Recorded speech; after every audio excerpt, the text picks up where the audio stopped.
ঠিক আছে, এই করে দেবেন, হালকা এই করে দেবেন। আলহামদুলিল্লাহি রাব্বিল মাশরিকাইনি ওয়া রাব্বিল মাগরিবাইন আল্লাযী খালাকা কুল্লা শাইইন যাওজাইন ওয়া আওজাবা আলাইনা আল-ইহসানা বিল ওয়ালিদাইন ওয়া নাশহাদু আন লা ইলাহা ইল্লাল্লাহু ওয়াহদাহু লা শারীকা লাহু ওয়া আশহাদু আন্না মুহাম্মাদান আবদুহু ওয়া রাসূলুহু সাইয়্যিদুল কাওনাইন সাল্লাল্লাহু আলাইহি ওয়া আলা আলিহি ওয়া সাহবিহি ওয়া আতবাইহি আজমাইন লাইলান ওয়া নাহারান ফিত তারফাইন فقد قال الله تعالى في كلامه المجيد وبرهانه التوحيد أعوذ بالله من الشيطان الرجيم بسم الله الرحمن الرحيم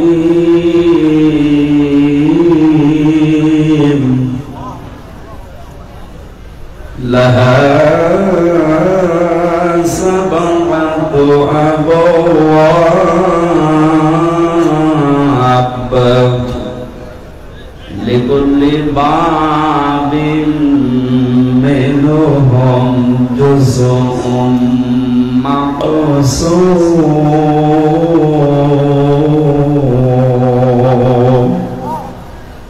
صدقت يا ربنا. عن أبي هريرة رضي الله تعالى عنه قال قال النبي صلى الله عليه وسلم المسلم من سلم المسلمون من لسانه ويده رواه مسلم. وقال تعالى في شأن حبيبي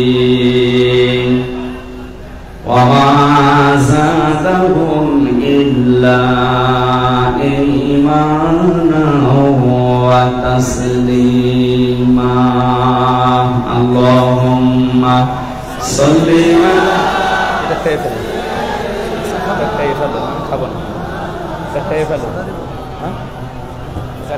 আমার লাগবে না, বাইরে দিয়ে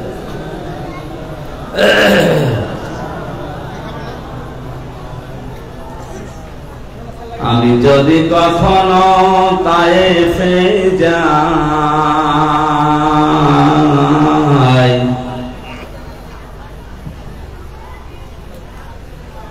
আমি যদি কখনো তায়েফে যাই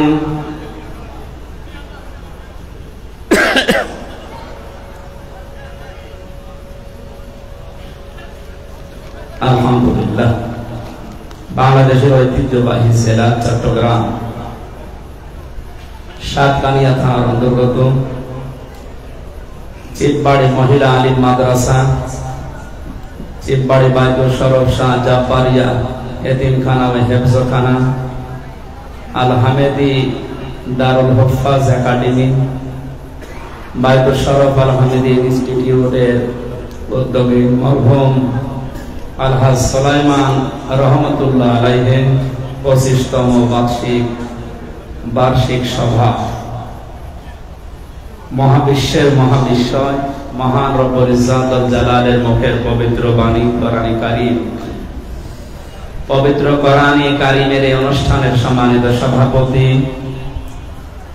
বাইতুল শরফ চট্টগ্রামের সম্মানিত পীর সাহেব আল্লামা হযরত শাহ মাওলানা মুহাম্মদ আব্দুল হাই নদভী আতালাল্লাহু উমরাহু ওয়া বারাকাল্লাহু ফি হায়াতি, বলেন আমিন।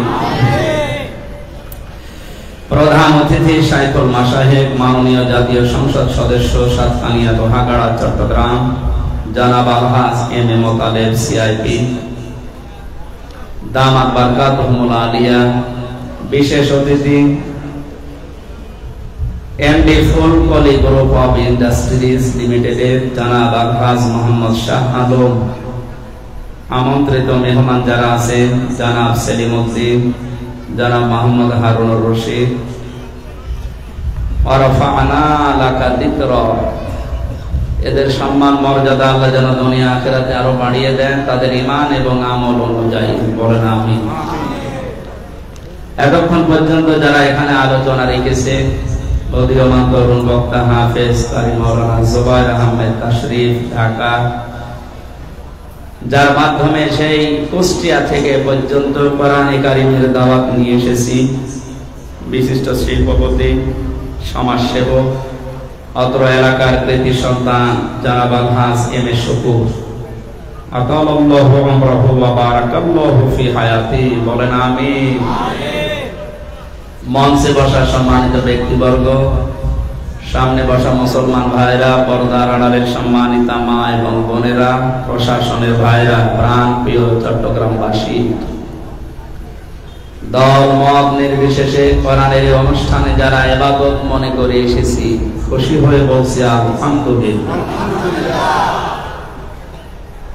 এই লাইটটা একটু বন্ধ করেন তো, চোখে লাগছে, এটা বন্ধ করে।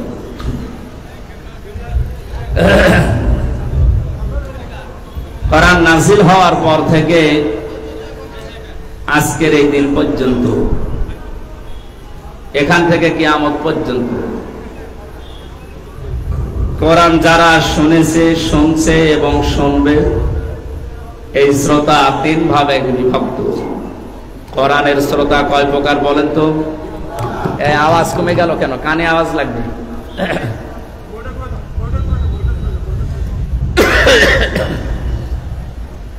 প্রথম নাম্বারে শ্রোতার পরিচয় আল্লাহ দিয়েছেন যারা কোরআন শুনলেই বাধা দিত। এখন হয়তো বাংলাদেশে ওই প্রকার মানুষ নেই, এই জন্য প্রথম প্রকারের পরিচয় আমরা বাদ দিলাম, বলার দরকার নেই, থাকলেও থাক। মা রান্না করছে, ছেলেকে ডাক দিয়ে বলছে যে 50টা টাকা দিলাম, তেল নিয়ে আস। ও বাইরে যে মার্বেল খেলছে, টাকা সব নষ্ট করে 3 ঘন্টা পরে এসেছে। মা জিজ্ঞাসা করছে সেই টাকা কই? কথা বলে না। শেষে তেল কই? কথা বলে না। এই 3 ঘন্টা কোথায় ছিলে? কথা বলে না। এই 3টা প্রশ্নের জবাব ওই ছেলের জানা আছে না? এটা কিন্তু এখন ক্লাস চলছে কোরআনে, জবাব দেবেন ছাত্রের মতো। এই 3টা প্রশ্নের জবাব ওই ছেলের জানা আছে না? দিতে পারবে? দিলেই মার খাবে, আর যদি না দেয়, চুপ করে থাকে, তাও মার খাবে। আমরা এখন মুসলমানেরা, বিশেষ করে বাংলাদেশে আমরা যারা কোরআন নিয়ে কথা বলছি, ওই ছেলের ভূমিকায় আছি। বললেও মার খাবো, না বললেও মার খাবো। আমরা একটু বললেই মার খাওয়া ভালো নাকি? আমরা বলবো না, আমরা না বলে অন্তত মার খাই, যে কয়দিন পারি। কোরআনে কারিমে রব্বুল আলামিন জানিয়েছেন, ক্বালাল্লাযীনা কাফারু লা তাসমাউ লিহাযাল কুরআন ওয়ালগাউ ফীহি লাআল্লাকুম তাগলিবুন। সূরা হামিদ তার 26 নম্বর আয়াতে আল্লাহ 1500 বছর আগে দলিল দিয়েছেন। এই ওয়াজটা আল্লাহ নিজে করছেন। কাফেররা ওই সময় সিদ্ধান্ত নিয়েছিল, দুনিয়ায় সব চলতে দাও, কোরআন শুনতে দেওয়া যাবে না। এই সিদ্ধান্ত কাদের? কাফেরদের। কাদের? আজও বিশ্বে 228টা রাষ্ট্র আছে, 57টা রাষ্ট্র মুসলমানের রাষ্ট্র, 57টা। এই সমস্ত দেশগুলো সম্পর্কে যতটুকু আমার পড়াশোনা করা আছে, আমি দেখেছি আজ বিশ্বে যারা আছে সবার একই টার্গেট, সব চলতে দাও, কোরআন শুনতে দেওয়া যাবে না। ওই জামানায় আবু জেহেল ভালো করে জানতো মুহাম্মদ কোরআন দিয়ে যেটা বলতে চায় এটা যদি জনগণ বুঝে ফেলে তাহলে আমার যে অবৈধ সিয়ার এটা থাকবে না। আজও বিশ্বের অনেক অবৈধ সিয়ারে যারা আছে ওরাও জানে হামজা কোরআন দিয়ে যেটা বলতে চায় এটা যদি জনগণ বুঝে ফেলে সিয়ার থাকবে না। এই জন্য আমরা যদি নাও বোঝার ভান করে থাকি ও শয়তানগুলো কিন্তু ভালোই বুঝে। শুধু শুনতে দেওয়া যাবে না এতটুকু শেষ করেনি, আল্লাহ পাক বলেন অলগাও ফিহি। ওই মানুষগুলো সিদ্ধান্ত এটা নিয়েছিল যে কোরআনের আলোচনা মুহাম্মদ যেখানেই করবে ওখানে হট্টগোল করো, মারামারি করো, পরিবেশ নষ্ট করে দাও। লাআল্লাকুম তাগলিবুন, আশা করা যায় তোমরা বিজয়ী হবে, বিজয়ী থাকবে। বলেন নাউজুবিল্লাহ। কোরআন শুনতে দেয় না, পরিবেশ নষ্ট করে দেয়। এ আচরণ কাফেরদের। কাদের? কাফের মরে গেলে জানাজা পড়া জায়েজ আছে? আপনি কি ফতোয়া দিচ্ছেন এত জোরে? একটু আস্তে বলেন।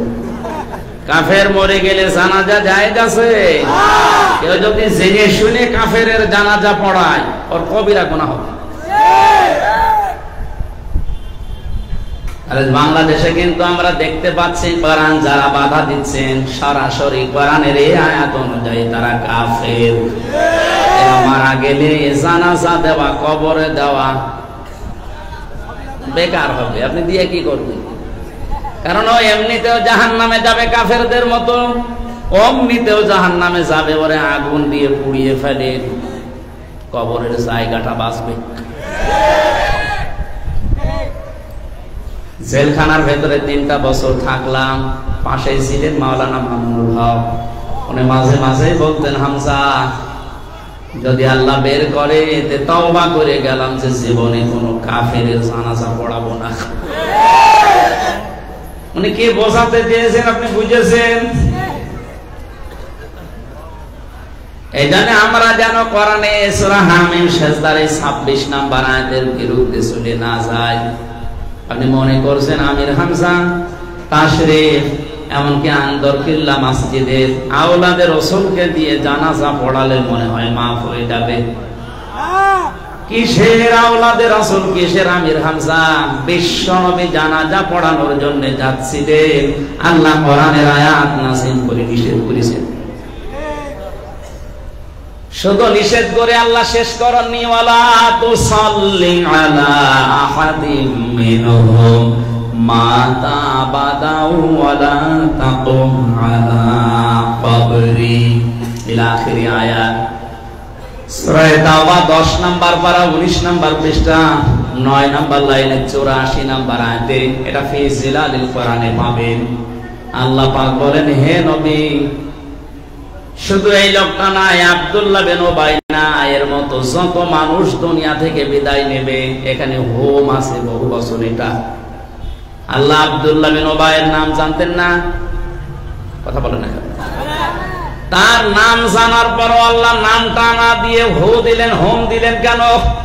তার মানে শুধুমাত্র ওই লোকটা না, কিয়ামত পর্যন্ত যদি ওর মতো আচরণ দুনিয়াতে কেউ করে, উপরে ফিটফাট ভেতরে সদরঘাট। আর আমার তো মনে হয় বাংলাদেশে এখন এই প্রকার মানুষ দিন দিন বেড়ে যাচ্ছে। এদের জানাজা পড়া দূরের কথা, ওদের কবরের পাশেও দাঁড়ানো নিষেধ। আর আমরা দেখি এই শ্রেণীর মানুষ বাংলাদেশে মরে গেলে এদের জন্য 50টা গরু জবাই করে দেয়, মনে করে জান্নাত পেয়ে বসে আছে। এগুলো পুরাটা খালি মানুষ খায়, তাছাড়া কিচ্ছু হয় না। কোরআনের 2 নাম্বার শ্রোতার পরিচয় পেয়েছি। এরা বিশ্বাস করে কোরআন আল্লাহর কালাম, শুনতেও আসে এই বিশ্বাস নিয়ে, এমনকি এটা নিয়েও বসে যে আমির হামজা ওর বাবার কথা বলবে না, ও কোরআন দিয়ে বলবে।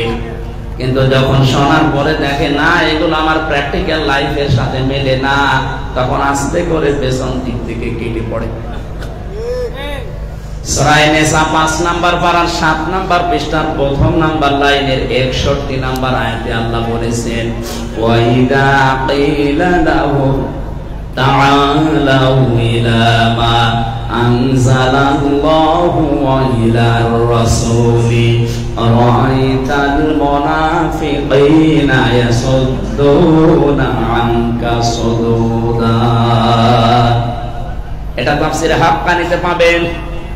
আল্লাহ পাক বলেন ওয়া মানে এবং ইলা মানে যখন, ইলা মানে বলা হয়, তাআল মানে আসো, ইলা মানে দিকে, মা মানে যা, আনসালাল্লাহ মানে আল্লাহ নাযিল করেছেন। হে নবী, আপনি যখন মানুষকে বলবেন আসো আল্লাহ যা নাযিল করেছে সেই বিধানের দিকে, রাসূলের আদর্শের দিকে আসো, রাআইতাল মুনাফিকিনা, আপনি দেখবেন মুনাফিক যারা, যাদের অন্তরের ভেতরে গুণ আছে, যাদের অন্তর অপরিষ্কার, যাদের ভেতরে নেফাক আছে, ইয়াসুদ্দুনা আনকা সুদুদা, ওরা আস্তে করে আপনার কাছ থেকে কেটে পড়বে। কোরআনের আলোচনা বিশ্বাস করে শোনার জন্য যারা বসে আছেন, এখন যদি আপনার প্র্যাকটিক্যাল লাইফের সাথে না মেলে, আস্তে করে চলে যাবেন। যে যাবে আয়াত অনুযায়ী ওটা টাটকা নির্ভেজাল মুনাফিক। দেখেন কোনটা ওঠে, কেউ ওঠে। 3 নাম্বার কোরআনের শ্রোতা পরিচয় দিয়েছেন আল্লাহ, ইন্নামাল মুমিনুনা আল্লাযীনা ইযা যুকিরাল্লাহু ওয়াজিলাত কুলুবুহুম ওয়া ইযা তুলিয়াত আলাইহিম আয়াতুহু যাদাতুহুম ঈমানা ওয়া আলা রাব্বিহিম ইয়াতাওয়াক্কালুন। সূরা আনফালের 2 নাম্বার আয়াতে আল্লাহ জানিয়েছেন, মুমিন তো তারা যাদের সামনে আল্লাহর নাম উচ্চারণ করা হলে তাদের অন্তরাত্মা কলিজা কেঁপে ওঠে। খুব ভালো করে খেয়াল করেন, ওয়াজিলাত কুলুবুহুম, তাদের কলব কেঁপে ওঠে। কি কাঁপে? এখানে ডিস্টার্ব করা যাবে না, জানতেন? কেউ আসবেন না এখানে। এটা ক্লাস চলছে বললাম না, আমি কিন্তু পরে জিজ্ঞাসা করবো আয়াতের শিক্ষা কি। যদি বলতে না পারেন, আপনার মতো ছাত্র এক ছেলে এসে কাঁদতেছে বাবার কাছে, কাঁদিস কেন? কথা বলছে, কাঁদিস কেন? বলছে রেজাল্ট দিয়েছে। পরীক্ষার রেজাল্ট দিয়েছে, তুই কি পাস না ফেল? কথা বলে। যে ধমক দিয়েছে বলছে আব্বা ফেল করলে তো কথা ছিল, আগে ছিলাম 5-এ, নামিয়ে দিয়েছে 3।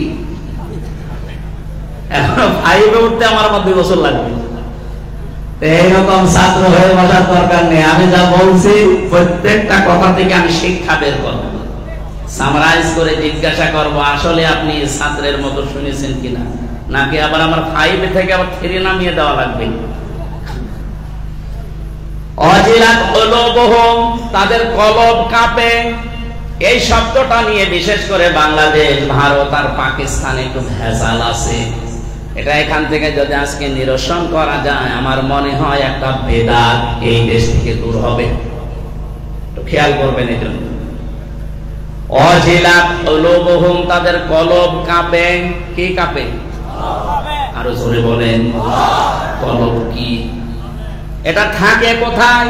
এর কাজ কি? এটা বাস্তবতায় কি করে বেড়ায়? এটা না জানার কারণে 48,000 পীর এই দেশে এখন, আজকের আব্দুল হাই নদভী সহ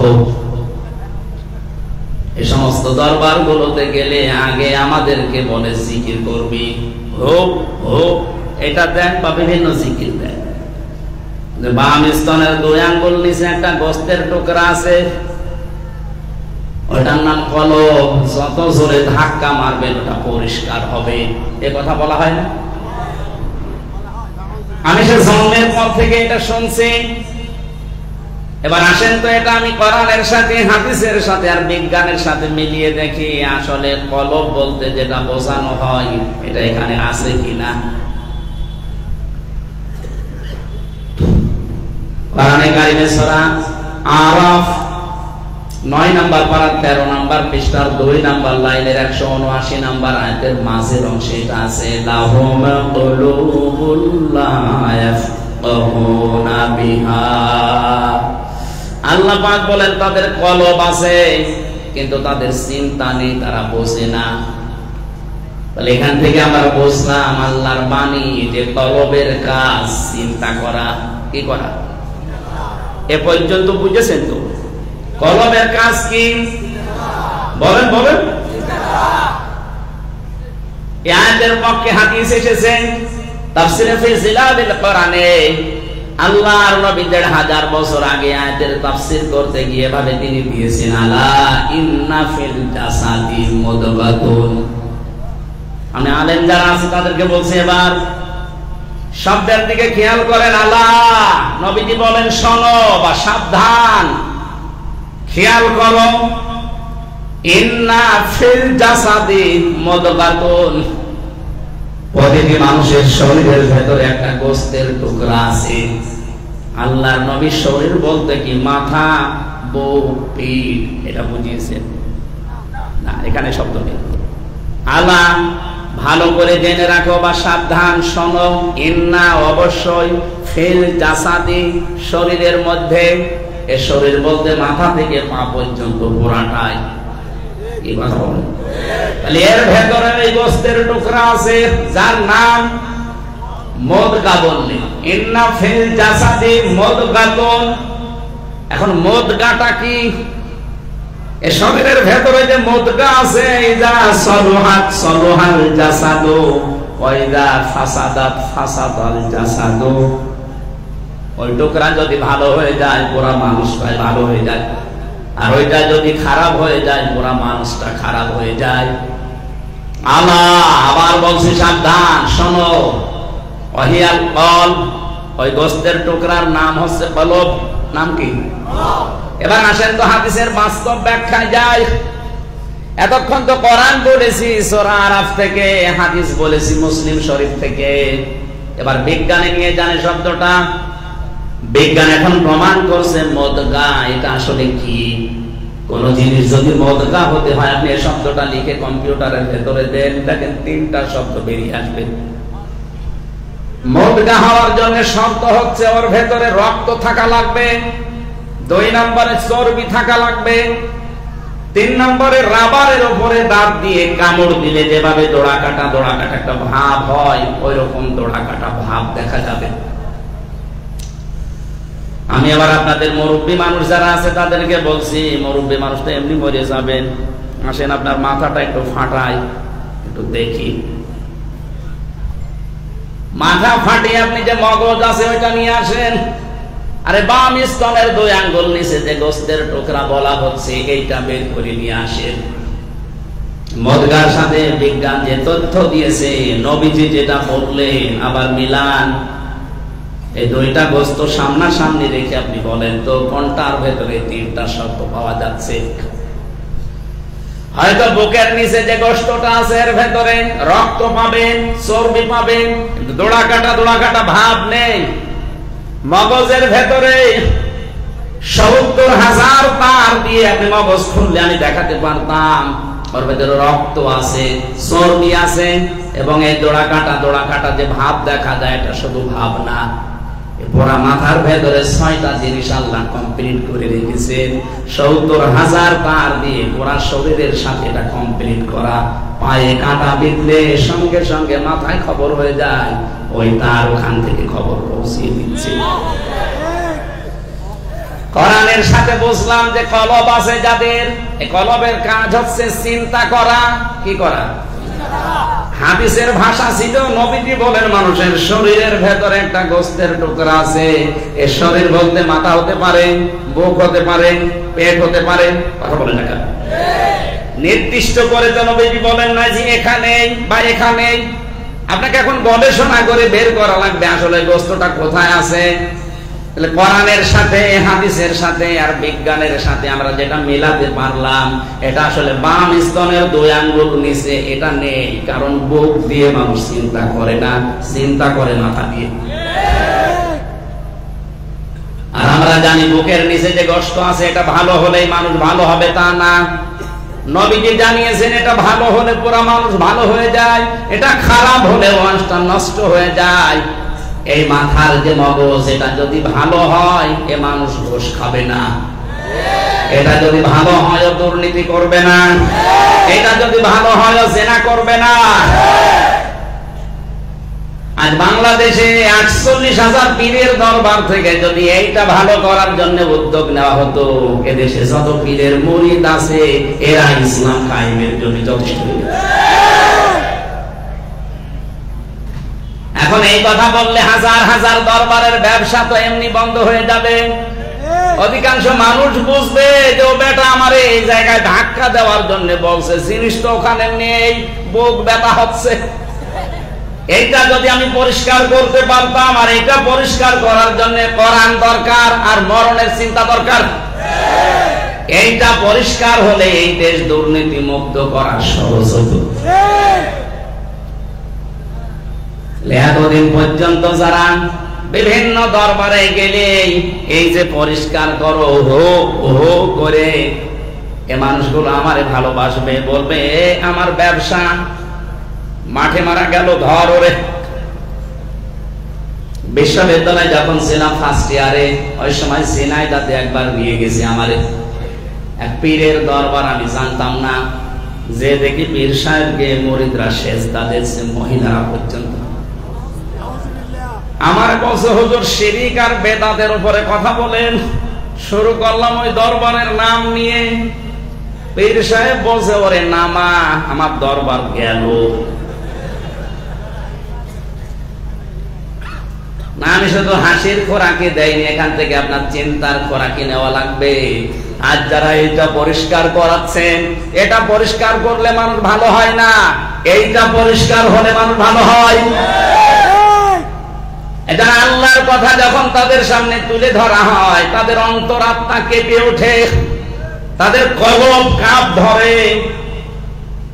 শুধু কাঁপ ধরে শেষ হয় না, আল্লাহ পাক পরিচয় দিচ্ছেন, ওয়াইদা সামিউ মা উনজিলা ইলার রাসূলি তারা আ'য়ুনাহুম তাফিদু মিনাদ দামি মিম্মা আরাফু মিনাল হক ইলা আখির আয়াত।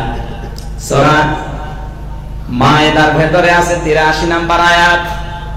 আল্লাহ পাক বলেন, হে নবী আপনি যখন কোরআন তেলাওয়াত করে করে মানুষকে শোনাবেন, এর মর্ম বাণীগুলো যারা উপলব্ধি করার ক্ষমতা রাখে, যারা বুঝতে পারে যে আল্লাহ কি বলতে চায়, আপনি দেখবেন মনের অজান্তে তাদের চোখ দিয়ে পানি পড়ছে।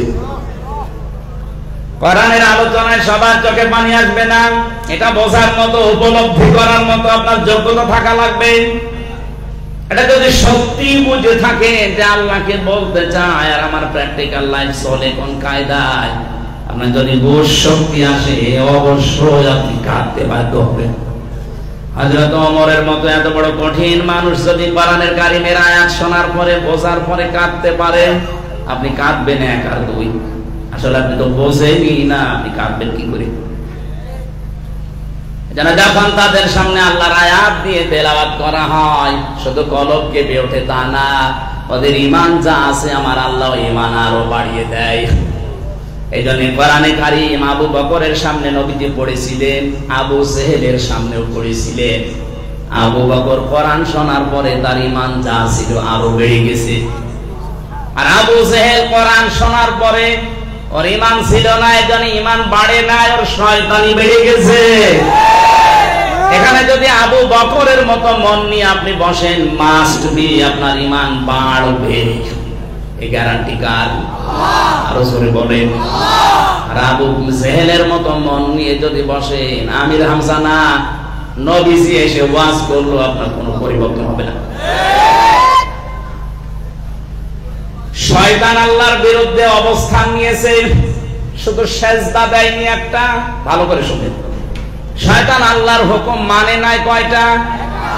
আরো জোরে বলেন। কিন্তু শিক্ষা কি এখানে? ও আল্লাহর বিধান শুধু মানে না এতটুকু, কিন্তু আল্লাহর বিধানের এগেইনস্টে নতুন কোন বিধানও তৈরি করেনি। করেছে না? করে। আল্লাহকে বলেছিল সেজদা দাও, উসজুদু লিআদামা, সেজদা দেয়। এতটুকুই শেষ। ও যে নতুন করে কিছু তৈরি করবে এটাও করে নাই।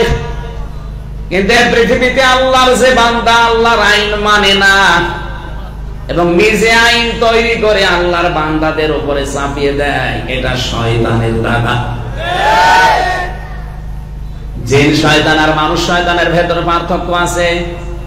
জিন শয়তান আয়াতুল কুরসি আর 3 কুল পড়ে যদি ফু দেওয়া হয় চলে যায়, আর মানুষ শয়তানকে পুরা কোরআন পড়ে ফু দিতে চায় না। আমি কি বোঝাতে চাই? আপনার মাথায় মগজ থাকলে আপনি টের পেয়েছেন। ওয়ালা রাব্বিহিম তাওয়াক্কালুন, শুধু ঈমান বেড়ে শেষ হয় না, বাড়ি যাওয়ার আগে ময়দান থেকে সিদ্ধান্ত নিয়ে যায়, পরিস্থিতি যত কঠিন হোক এখন থেকে ভরসা করব আল্লাহর উপরে। তাহলে কোরআনের শ্রোতা পেলাম কয়টা? 3টা। বলেন বলেন। 1 নম্বরে কাফের, 2 নম্বরে মুনাফিক, 3 নম্বরে মুমিন। আমরা 3 নাম্বারটা হতে চাই। আল্লাহ আজকের আলোচনা থেকে ওইভাবে কিছু নিয়ে বাড়ি যাওয়ার তৌফিক দিন, বলেন আমিন। দরুদ আর সালাম পড়ছি আমাদের নবী মুহাম্মদ রাসূলুল্লাহ সাল্লাল্লাহু আলাইহি ওয়াসাল্লামের প্রতি, যার আদর্শ পেয়ে আমরা খুশি না বেজার? আমার আজকের তেলাওয়াতকৃত আয়াত সূরা হিজরের 44 নম্বর আয়াত। আজকের আলোচনার বিষয়, কোন কাজে আপনি কোন জাহান্নামে যাবেন। এখানে আমার প্রশ্ন আপনার কাছে, জাহান্নাম কয়টা? না, আপনি কোনদিন পড়েছেন কোরআন হাদিসে যে জাহান্নাম 7টা? পড়েছেন? পড়েন, শুনেছেন?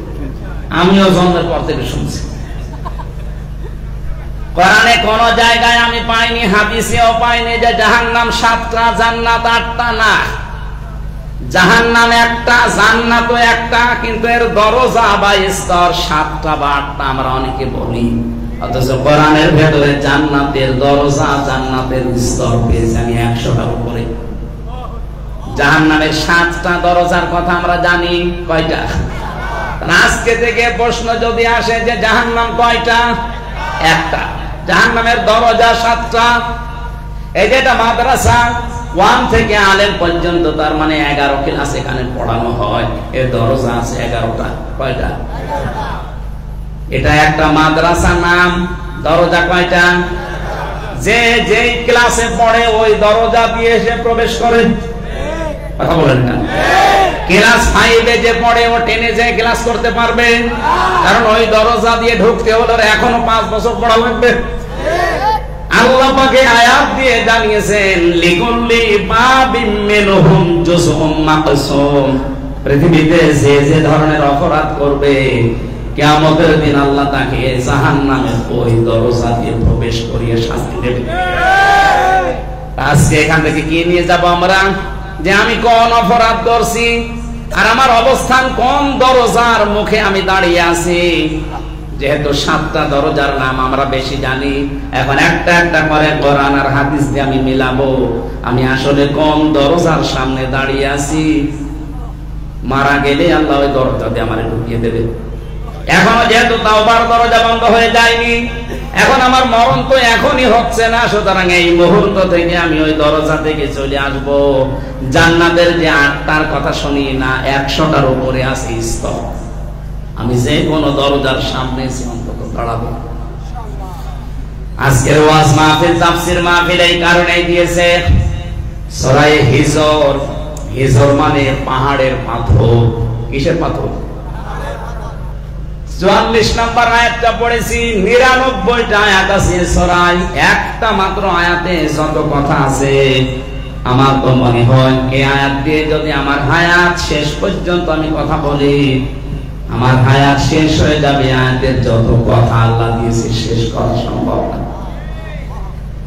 কোরআনে কারীম থেকে তাফসীর আকারে কথা বলবো, এই জন্য আগে শয়তান থেকে পানা চান। বলেন আউযু বিল্লাহি মিনাশ শাইতানির রাজীম। বিসমিল্লাহির রহমানির রহিম। লাহা সাবআতু আবওয়াব লাহা দিয়ে আল্লাহ জাহান্নামের দিকে ইঙ্গিত দিয়েছেন। যারা আরবি গ্রামার বোঝে তারা হয়তো টের পাচ্ছেন। আল্লাহ পাক বলেন সাবাতুন মানে সাত, বাবের বহুবচন আবওয়াব। জাহান্নামের দরজা বা স্তর সাতটা। কয়টা? এতদিন পর্যন্ত যেটা জানতেন এটা ভুল ছিল না সঠিক ছিল? জাহান্নাম সাতটা, জান্নাত আটটা না। জাহান্নামও একটা, জান্নাতও একটা। এর স্তর বা দরজা সাতটা আটটা 100টা যাই বলেন। এটা যেহেতু একটা মাদ্রাসা, এর নাম কি? মাদ্রাসা। নাম কি? মাদ্রাসা কয়টা এখানে বলেন না কেন? দরজা 11টা। যে যেই ক্লাসে পড়বে, যার যে যোগ্যতা, ওই দরজা দিয়ে সে প্রবেশ করবে। এখন 11টা দরজায় কি মাদ্রাসা? মাদ্রাসা তো একটা। এবার আপনি দেখেন তো, আপনি জাহান্নামের কোন দরজার সামনে দাঁড়িয়ে আছেন? লিকুল্লি বাবিম মিনহুম জুজউম মাকসুম। প্রত্যেকের জন্য নির্ধারিত দরজা করা আছে। দুনিয়ায় যে যে ধরনের অপরাধ করবে, আমার আল্লাহ তাকে ওই দরজা দিয়ে জাহান্নামে প্রবেশ করাবে। যত দরজা আছে জাহান্নামের, পুরো কোরআন পড়ে আমি সব চাইতে ভয়ঙ্কর জাহান্নামের দরজার নাম পেয়েছি হুতমা। নাম কি? আরো জোরে বলে। এটা একটা কঠিন জাহান্নাম। এই জাহান্নামের ভেতরে যে আগুন আছে, আগুন আল্লাহ নিজে জ্বালিয়েছে। কাল্লা লা ইউমবাদান্না ফিল হুতমা ওয়া মা আদরাকা মাল হুতমা নারুল্লাহিল মুকাদ্দা। আল্লাহ পাক বলেন কখনোই না তোকে জাহান্নামে হুতমায় প্রবেশ করাবো। হে নবী, আপনি কি জানেন জাহান্নামে হুতমা কি? এটা আল্লাহর জ্বালানো আগুন। আল্লাহ নিজে জাহান্নামের আগুনটা জ্বালিয়েছে। তার মানে অন্যান্য জাহান্নামের চাইতে এটা আল্লাহর ভাষায় বড় কঠিন। এখন এই দরজা দিয়ে কারা যাবে? খুব বড় বড় গুনাহ করলে আল্লাহ এই দরজা দিয়ে প্রবেশ করাবে। আমি পাইনি।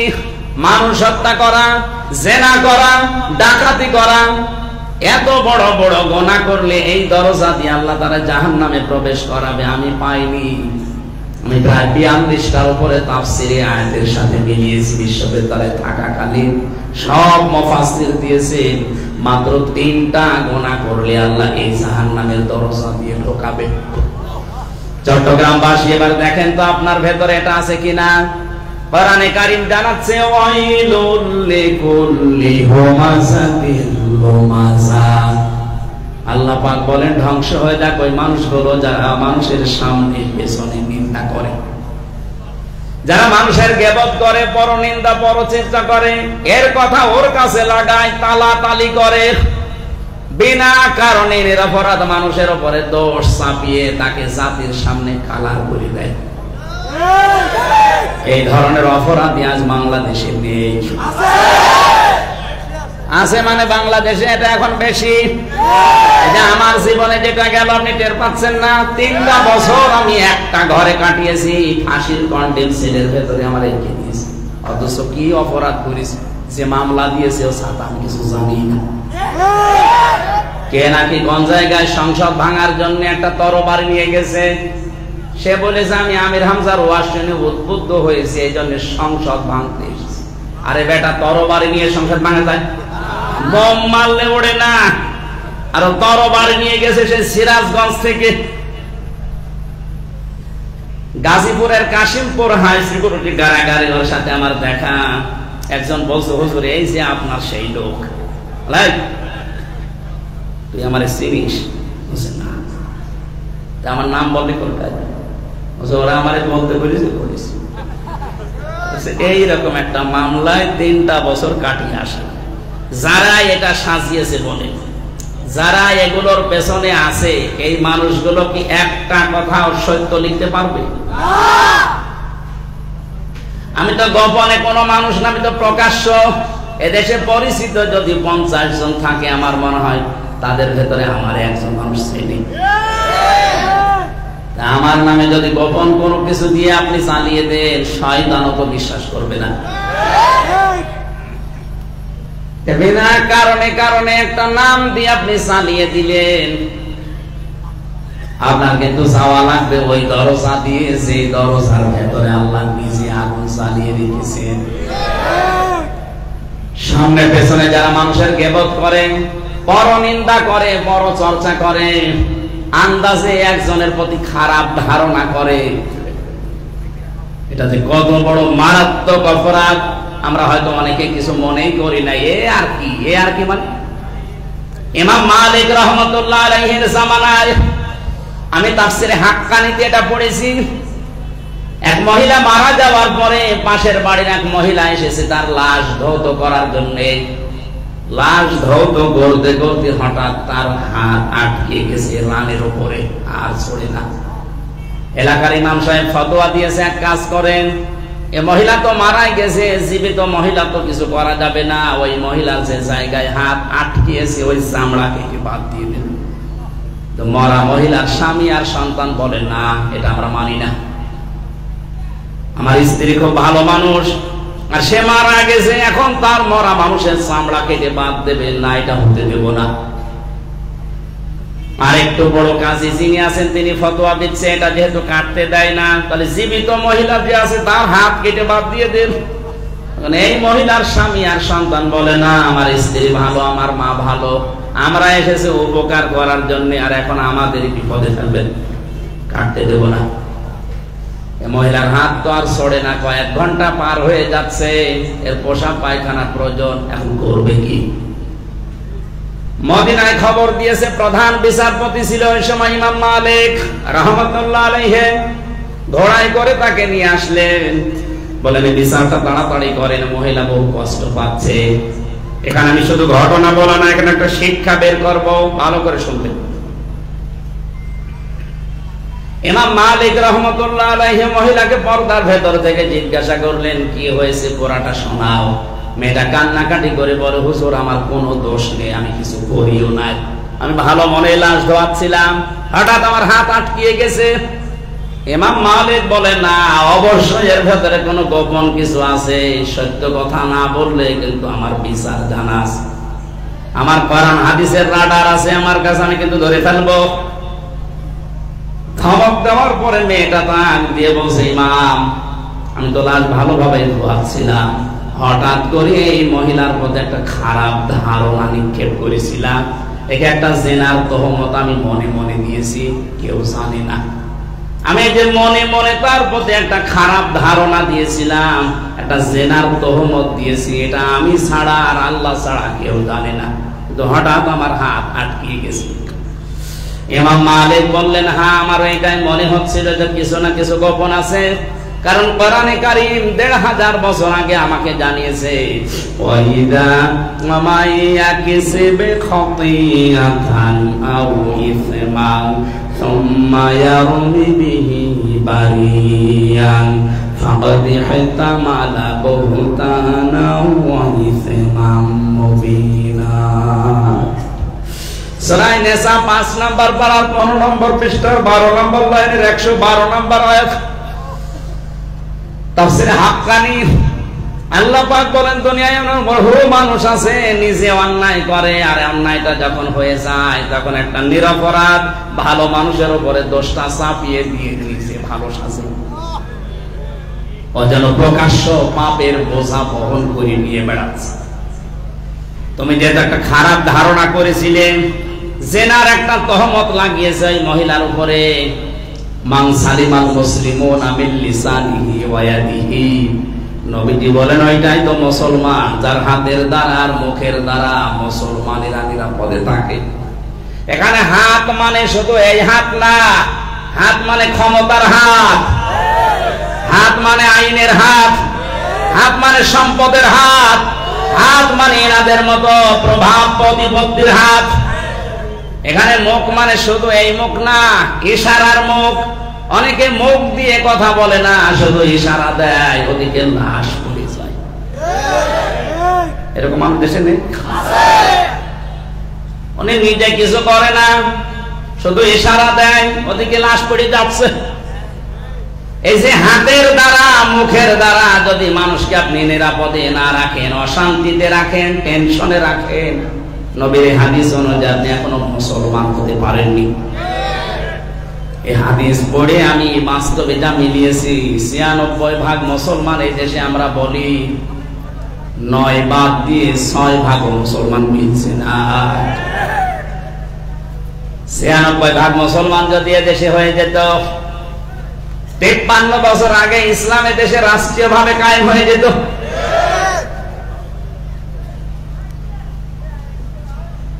ইমাম মালিক ডাক দিয়ে বললেন, তোমার মুখের দ্বারা যেহেতু একটা নিক্ষেপ করেছিলে, একটা খারাপ ধারণা, আমার আল্লাহ পাপের শাস্তি দুনিয়াতে তোমাকে দেওয়ার জন্য হাত আটকে দিয়েছে। এখন তোমার শাস্তি হচ্ছে, দুনিয়াতে যদি কেউ নিরপরাধ অজ্ঞাত জানে না এরকম মানুষের উপরে জেনার তহমত দেয়, ধর্ষণের মামলা দেয়, তাহলে ৪ জন সাক্ষী তার জোগাড় করা লাগবে। সূরা নূরের ৪ নম্বর আয়াতটা তিনি পড়ে দলিল দিলেন, ওয়াল্লাযীনা ইয়ারমুনাল মুহসানাতি সুম্মা লাম ইয়াতু বিআরবা'তি শুহাদা ফাজলিদুহুম ৮০ জালদা ওয়ালা তাকবালু লাহুম শাহাদাতান আবাদা ইলা আখিরি আয়াত। আল্লাহ পাক বলেন, দুনিয়াতে কোন মানুষ যদি মুহসিনা নেককার নিরপরাধ কোন মেয়ে লোকের উপরে জিনা ব্যভিচারের তহমত লাগায় আর ৪ জন সাক্ষী যদি জোগাড় করতে না পারে, তাহলে 2টা শাস্তি তার দুনিয়ায় দেওয়া লাগবে। ১ নম্বরে ৮০টা বেত মারা লাগবে চামড়ার চাবুক দিয়ে। ২ নম্বরে কোনদিন আদালতে তার সাক্ষী আর গ্রহণ করা হবে না। তোমার যেহেতু কোনো সাক্ষী নেই, আন্দাজে ধারণা করলে আল্লাহ পাক যেহেতু পাপের শাস্তি তোমার দুনিয়াতে যে বহুতানা ও ইসমান মুবিনা ফাকাদ দিয়ে তামালা মানে বহন করে নিয়ে বেড়ায়, তোমার এখন শাস্তি বহন করতে দিয়েছে আল্লাহ। এই শাস্তি থেকে অব্যাহতি পাওয়ার জন্য 2টা বিচার আমি এখনই করলাম। জল্লাদকে অনুমতি দিয়ে দিলেন ৮০টা বেত লাগাও। চামড়ার চাবুক দিয়ে বেত লাগাচ্ছে, ৭৯টা হয়ে গেছে, হাত খোলে না। জল্লাদ ডাক দিয়ে বলে, ইমাম সাহেব আর কি করার আছে, মাত্র একটা চাবুক বাকি, মহিলার হাত তো খোলে না। ইমাম মালিক ডাক দিয়ে বললেন, না, কোরআন কখনো মিথ্যা হতে পারে না। আমি যে কোরআন পড়েছি, যে কোরআন দিয়ে রায় দিয়েছি, আমি ১০০% উপরে বিশ্বাস করি। ওয়াতাম্মাত কালিমাতু রাব্বিকা সিদকাও ওয়া আদলা লা মুবাদদিলা লিকালিমাতি ইলা আখিরি আয়াত। সূরা আনআম ৮ নম্বর পারার ১ম নম্বর পৃষ্ঠার ১০ নম্বর লাইনের ১১৫ নম্বর আয়াতে আছে। এটা ইবনে কাসিরে পাবেন। আল্লাহ পাক বলেন, আমার কোরআনে যত কথা আছে সব সত্য কথা। সব কি? ২ নম্বরে এটা ইনসাফ পূর্ণ। ৩ নম্বরে কিয়ামত পর্যন্ত আমার কোরআনের কোন কথা রদবদল হবে না, পরিবর্তন হবে না। আল্লাহ যেহেতু বলছেন সত্য কথা, ইনসাফ দিয়ে পরিপূর্ণ, আর কোনদিন এটা বদলানো সম্ভব না। আমি তো কোরআন দিয়ে রায় দিয়েছি, অথচ ৭৯টা মারা হয়ে গেছে আর একটা বাকি আছে, হাত তো খোলে না, মারো আর একটা। বিসমিল্লাহ বলে যখন আর একটা লাগিয়েছে, সঙ্গে সঙ্গে হাত খুলে গেছে। আমি শুধু সুবহানাল্লাহ আল্লাহু আকবার বলার জন্য বলছি না। ২য় নম্বর শাস্তি, ওই মহিলার কোনদিন জীবিত থাকতে আর তার সাক্ষী আদালতে নেওয়া হবে না। আমার তো মনে হচ্ছে যদি আয়াতটা ৫৩ বছর আগে বাংলার সংসদে কায়েম হয়ে যেত, এদেশে কোন মানুষ আর মিথ্যা মামলায় জেলখানায় থাকা লাগতো না।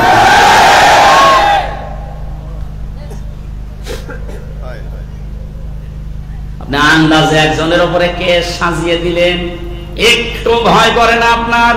যে লোকটা তো অপরাধী না, আপনি নিজেও জানেন যে কিছুই জানে না,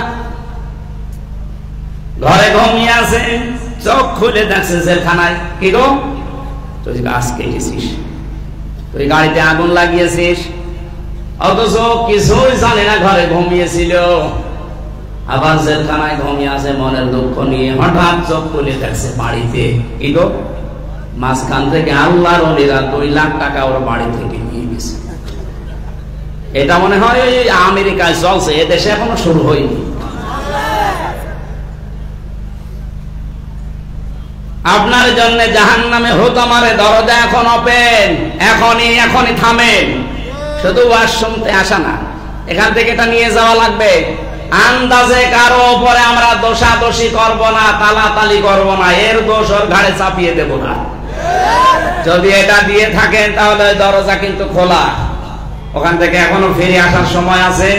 ওই দরজা থেকে ফিরে জান্নাতুল ফেরদাউসের দরজায় যান।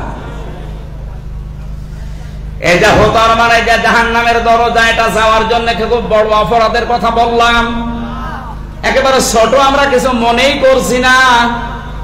2 নাম্বারটা আর মারাত্মক, আল্লাযী জামা মালাহু ওয়া আদ্দাদা।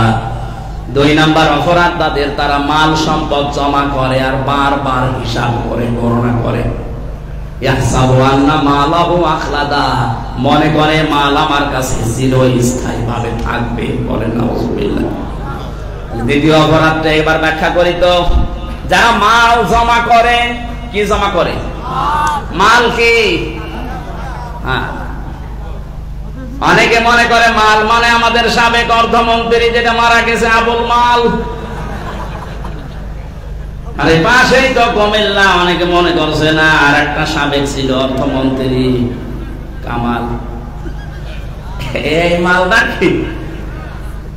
তাফসিরে ইবনে কাসিরের ভেতরে মালের ব্যাখ্যা পেয়েছি আমি 5টা। কয়টা? এবার আসেন তো 5টা ব্যাখ্যা তাফসির আকারে একটু চিন্তা করে দেখি আমাদের সাথে মিলছে কিনা, নাকি কাহিনী শুরু করব? আমি তাফসির আকারে কথা বলছি, কি আপনাদের খারাপ লাগছে?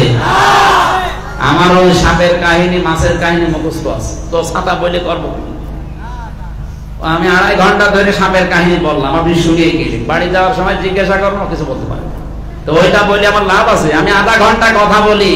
তো কোরআনে কারিমে পৃথিবীর শ্রেষ্ঠ ওয়াজ, এখান থেকে যদি একটা শব্দের কিছু নিয়ে যাওয়া যায়, ওইটা জীবন সাকসেস হয়ে যাবে।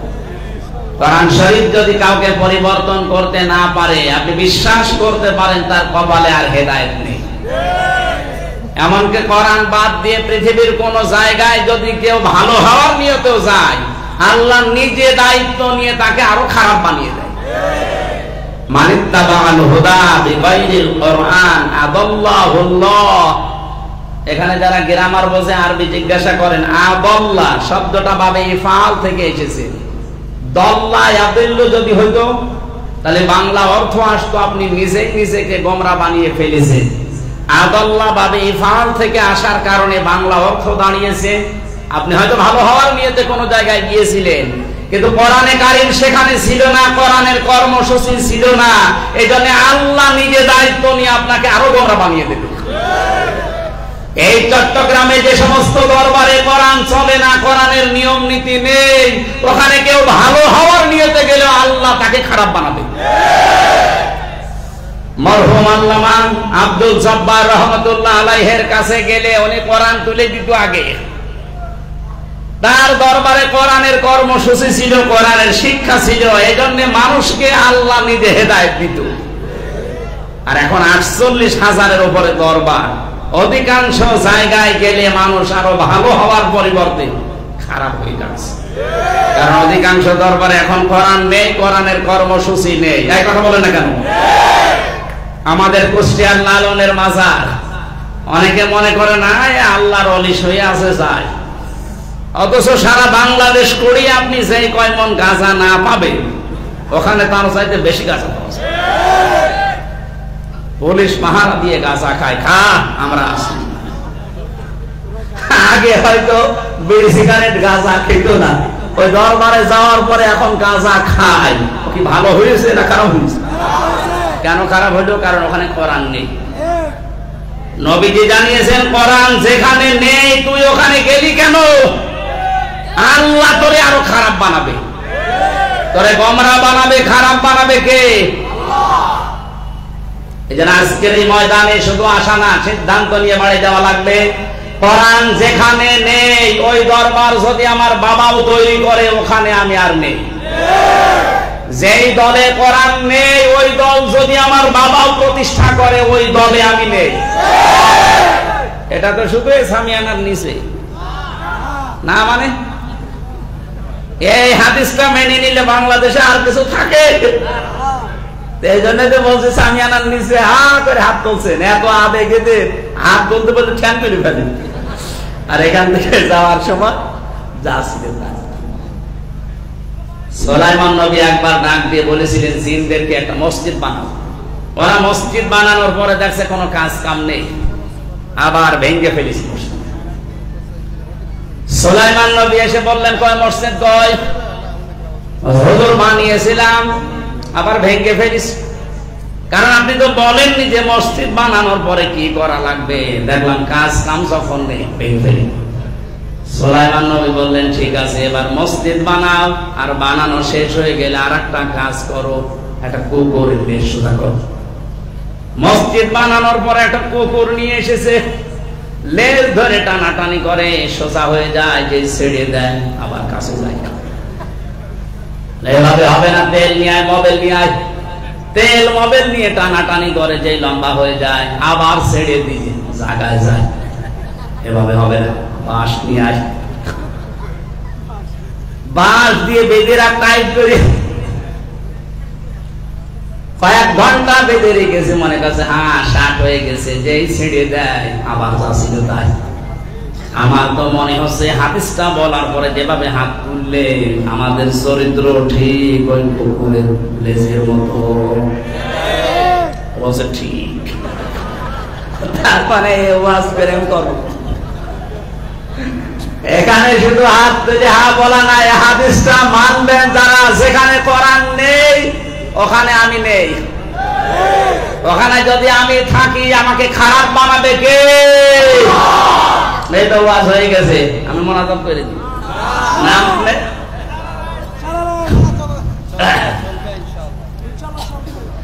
আমার ভাইরা মালের ব্যাখ্যা এবার আমি তাফসীর আকারে বলছি। প্রথম নাম্বার এই মালের ব্যাখ্যা নবীজি জানিয়েছেন পৃথিবীর সব কিছুর সম্পদ, আর দুনিয়া কুল্লুহা মাতাউন ওয়া খায়রু মাতাউদ দুনিয়া ইমরাতুস সালিহা। এই পৃথিবীর সব কিছুই মাল সম্পদ, এর ভেতরে উত্তম সম্পদ উত্তম মাল হচ্ছে আল্লাহওয়ালা মেয়ে মানুষ। তাহলে নবীজির ভাষায় মালের প্রথম অর্থ আল্লাহওয়ালা মেয়ে মানুষ, এটা উত্তম সম্পদ পৃথিবীর। এখানে সমস্যা কি? এত কথা বললে তো মানুষ অধিক দেখাচ্ছে। কি কোনো সমস্যা হলে বলেন, আমি মোনাজাত করে দিচ্ছি। সমস্যা কি? এত কথা বলেন কেন? কথা বলা যাবে না, বসেন বসেন। আমি আন্দাজে চালাবো কি করি? এত ডিস্টার্ব হলে চালানো সম্ভব না। আপনি এসে কথা বলেন।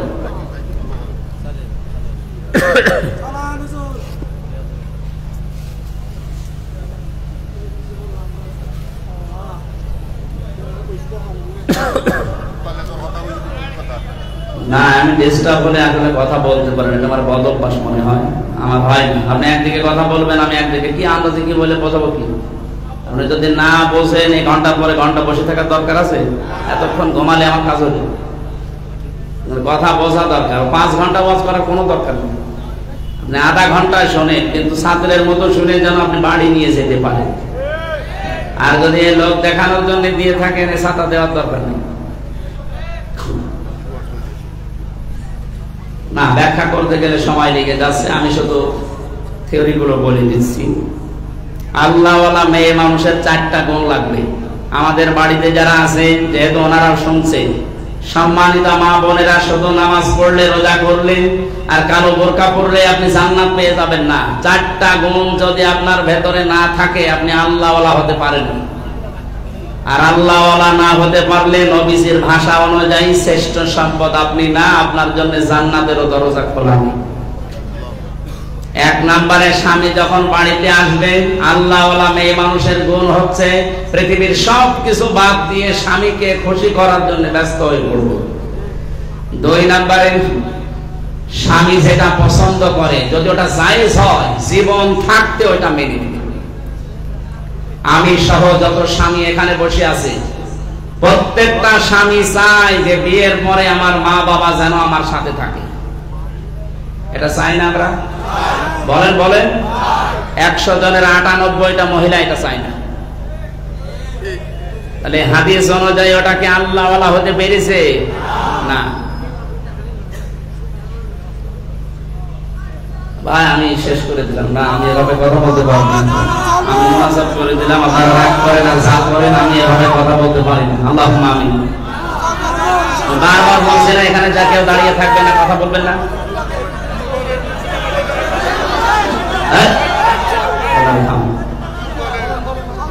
কে বলতে বলতে বারবার বলেন, বললাম না এখানে কথা বলবেন না। ইয়ার কি করছে আপনাদের সাথে? আমি নিজেরা শুনছে না, মানুষকে শুনতেও দিচ্ছে না। ভণ্ডামি করার জন্য এখানে কনসার্ট হচ্ছে, এটা মমতাজের গান হচ্ছে না, একদিকে তাল মারবেন আর একদিকে কথা বলবেন। এটা বললাম না, একটা ইবাদত চলছে। ইবাদত যেভাবে করা লাগে ওইভাবে করেন। এখানে ঘুষুর ঘুষুর ঘুষুর, ওখানে ঘুষুর, কি সমস্যা কি বলবেন তো?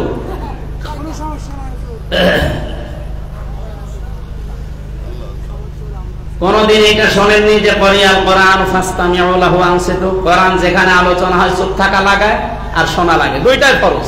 চুপ থাকাও ফরজ, শোনাও ফরজ। আপনি যে গল্প করছেন, আপনার তো কবিরা গুনাহ হচ্ছে, আপনি টের পাচ্ছেন। আর এইদিকে বলছে আপনি বলেন, আপনি কি বলবো কি? আপনি তো আমার কথাই মানছেন না। সাহাবায়ে কেরাম নবীজির কণ্ঠে কোরআন শুনতে মনে হতো আকাশ থেকে পাখি এসে ওনাদের শরীরে বসতো, টের পেতেন এটা মানুষ না গাছ।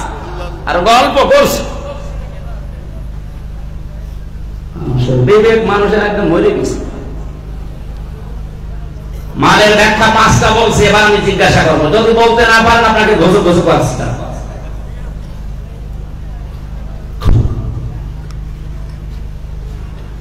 বললাম না কাহিনী ভিত্তিক কথা বলা একটা। এই যে হাবিবুর রহমান শক্তিবাদী সাহেব কালকে আমার সাথে ছিল, ওনাদের একটা জামানা ছিল আলাদা।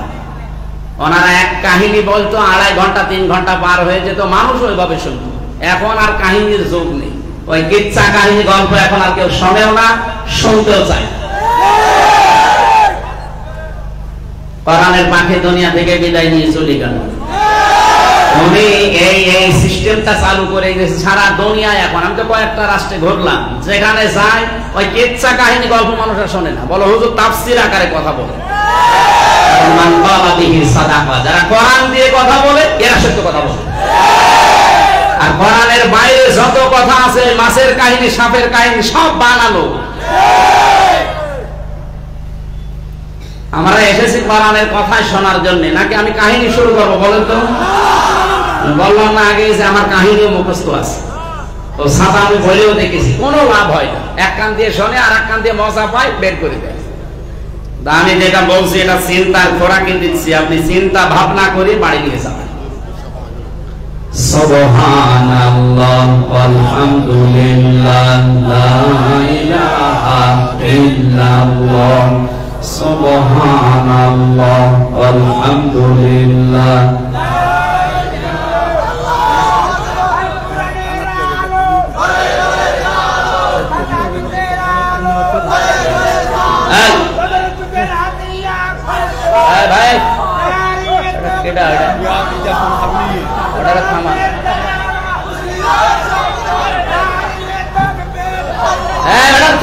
কি করেন কি? আল্লাহুম্মা আমিন। রব্বানা আতিনা ফিদ দুনিয়া হাসানা ওয়া ফিল আখিরাতি হাসানা ওয়া কিনা আযাবান নার। রব্বুল আলামিন বড় আশা নিয়ে কোরআনের কথাগুলো আমরা বলছিলাম, চাতক পাখির মতো তোমার বান্দা বান্দীরা শুনছিল। আল্লাহ তাআলা যে কোনো কাজের কারণে আমরা আজকে বন্ধ করে দিলাম, যতটুকুই শুনেছি কোরআনের এই কথাগুলো আমাদের বাস্তব জীবনে আমল করার তৌফিক দাও। আল্লাহ তাআলা কোরআন শোনার জন্য, বোঝার জন্য তোমার এই বান্দাগুলো এত পাগল, এই মানুষগুলো তুমি মেহেরবানি করে ওমরের মতো বানিয়ে দাও। জাহান্নামের 7টা দরজায় যাওয়ার জন্য আমি একটা একটা করে পয়েন্ট আকারে কথা বলছিলাম, হয়তো আরো 1 ঘন্টা কথা বলে আমরা শেষ করতে পারতাম। আল্লাহ তাআলা যে কোনো কারণে আমরা বন্ধ করে দিয়েছি, তুমি দেখতে পাচ্ছ। যারা কোরআন শুনতে মানুষকে দিতে চায় না, তাদের হেদায়েত কামনা করছি। এই চট্টগ্রামকে তুমি কোরআনের মার্কাজ বানিয়ে দাও। এই আয়োজনে যাদের সারা সম্পৃক্ত আছে, আল্লাহ তাআলা এদের মা বাবা যাদের কবরে আছে, এদের মাফ করে দাও। আমরা যতটুকু শুনলাম আল্লাহ আমাদের প্র্যাকটিক্যাল লাইফে এগুলো সাজিয়ে দাও। আল্লাহ তাআলা দুঃখ ভারাক্রান্ত মন নিয়ে আজকে আমরা শেষ করে দিলাম। মাহফিলের সম্মানিত সভাপতি থেকে প্রধান অতিথি থেকে আজকের দিন সার্বিক সহযোগিতায় আছে প্রত্যেকের জন্য আমি মুসাফির অবস্থায় আছি, মাজলুম অবস্থায় আছি, অসুস্থ অবস্থায় আছি, আমি দোয়া করছি এদের জন্য তুমি হামে ওয়া নাসির হয়ে যাও। আমরা অনেকে অসুস্থ আছি, আমাদেরকে শেফায়ে কামেলা আজেলা দাও। এদেশের দায়িত্বে যারা আছে, প্রধানমন্ত্রী শেখ হাসিনা থেকে শুরু করে যত মানুষ দায়িত্ব পালন করছে, এদেরকে সততার সাথে পালন করার তৌফিক দাও। আল্লাহ তাআলা এদের কাজগুলো তুমি ইবাদত হিসাবে কবুল করো। মানুষ হিসাবে আমাদের যাদের অন্যায় কাজ হয়ে গেছে হচ্ছে, এগুলো তুমি প্লিজ করে মাফ করে দাও। মনের ভেতরে আমাদের যার যে কামনা বাসনা আছে, আমাদের জায়েজ আশাগুলো পূর্ণ করে দাও। 53টা বছর হয়ে গেল দেশটা স্বাধীন হয়েছে। কত মানুষ চালিয়েছে বিভিন্ন কায়দায়, কোরআন দিয়ে চললে কেমন দেখা যায় আজ দেখি নাই। এই বাংলার সবুজ ভূখণ্ড 56,000 বর্গ মাইল কোরআন দিয়ে চললে কেমন দেখা যায়, এটা দেখে মরার তৌফিক দাও। বারাকাল্লাহু লানা ওয়া লাকুম ফিল কোরআনিল আযীম। আমার আগে যারা কথা বলেছে, বিশেষ করে ছোট ভাই তাশরীফ, আল্লাহ তোমার এই গোলামকে তুমি কোরআনের খাদেম বানিয়ে দাও। মাওলানা হুসাইন আহমেদ মাহফুজ, আমার রাশিদ ভাই সহ যত মানুষ এই মাহফিলের জন্য বিভিন্ন লাইন দিয়ে শ্রম দিয়েছে, তাদের শ্রমগুলো কবুল করে নাও। এই মাদ্রাসাটা মঞ্জুর করো, দ্বীনের মার্কাজ বানিয়ে দাও। আগামীতে এই মাহফিল কোরআনের প্রসারের জন্য আরো বিশাল আকারে কবুল করো আল্লাহ। কখন কার মরণ চলে আসে জানি না আল্লাহ, আমরা সাধারণ মরণ চাই না, মরণের সঙ্গে সঙ্গে যেন কালেমাটা আমরা পেয়ে যাই, লা ইলাহা ইল্লাল্লাহু মুহাম্মাদুর রাসূলুল্লাহ।